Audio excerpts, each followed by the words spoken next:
Abatuuze babadde bambalaganye n'embazzi wamu n'ejjambiya gattaka emiggo bakedde kugumba ku luguudo luno ne bawera nga bwe batagenda kuvaawo okutuusa nga balukoze. Bano bakubye engoma ggwanga mu ggye esombodde bannaabwe ababadde batategedde nti balina okulaga babakulembera nga bwe bakooye embeera oluguudo lwabwe gye lulimu.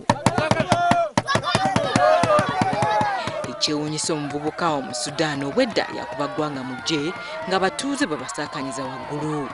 Era oluvudde awo ne basuulamu oluyimba, olwo ne balumba emiti egiri ku luguudo ne bagitema, olwo ne baziba oluguudo oluva e Namusala okutuusa ku kyalo kye bayita Soroti.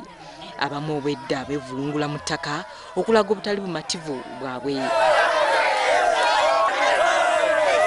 Balangidde ssentebe wa disitulikiti y'e Kayunga Stephen Dagada obunnanfuusi oluvannyuma lw'okubasuubiza kubakolera oluguudo kyokka nga n'okutuusa kati mpaawo kyakolebwa. Okuva gyala nga 5:12 paka ssaawa zino tebali makubo tulibako tukoyo tulimba. Dagada yatulimba kuva Januari guguno kati gwa 2 mwaka guno 2013. Dagada obako yatubire. Twekalakaasa mu buntu bulamu olw'embeera embi gye tulina ey'ekkubo. Abakyala bangi bazaalira mu makubo. Tugezezzaako okunoonya Engineer Stephen Dagada ssentebe wa disitulikiti y'e Kayunga okubeerako by'annyonnyola ku nsonga eno wabula ne tulemerera.